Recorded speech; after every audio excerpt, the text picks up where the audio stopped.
هقول لك 5 حاجات مميزة عن مطعم لبنيس جريل خلته بيزي بالشكل اللي انت شايفه في الفيديو ده. اول حاجة، كل الاكل فريش. لبنيس جريل.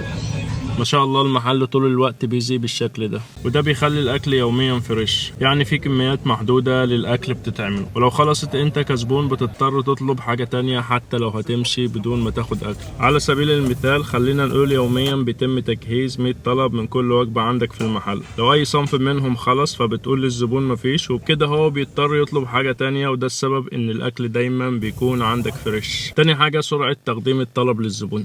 في معظم الأوقات أول ما تخش المحل كزبون، الوقت اللي بتقضيه جوه هو الوقت اللي بتطلب فيه الحاجة اللي انت عايزها، لأن الجريل دايما عليه أغلب الأكل اللي موجود في المنيو على نار هادية، وده بيسرع تقديم الطلب جدا. تالت حاجة، أسعار الأكل. مش هكون ببالغ لو قلتلك إن صعب جدا إنك تلاقي الأسعار دي موجودة في لندن، ومش هتكلم على أشهر حاجة عندهم الهافي تشيكن اللي ب6.99 فقط. بالرغم لو وصل 10 باون أنا متأكد إن الناس هتفضل تيجي برضه، لكن خليني أوريك حاجة زي الكفتة مثلا ب9 باون فقط مع بطاطا وسلطه. نفس الحكايه مع سعر التشيكن شيش واللام شيش. رابع حاجه، طعم الاكل حلو جدا، ولما تجربه مره بترجع تاني، وده اللي خلى المطعم يوصل للريتنج ده في اقل من شهرين بس. خامس حاجه، ودي هسيبها للناس اللي جربوا الاكل في مطعم لبنيس جريل، يا ريت اللي جرب الاكل هناك يقول لنا كيف كانت التجربه معاه.